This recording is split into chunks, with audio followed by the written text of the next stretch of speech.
আমরা আজকে কবি শামসুর রহমানের একটি বিখ্যাত কবিতা বাঁচতে দাও। এই কবিতাটি স্বরবৃত্তের ছন্দে রচিত।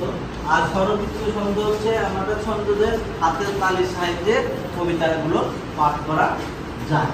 তাই আমরা হাতের তালির সাহায্যে আজকে এই কবিতাটি আমরা পাঠ করব। কবিতার নাম হচ্ছে বাঁচতে দাও। কবিতার নাম হচ্ছে বাঁচতে দাও।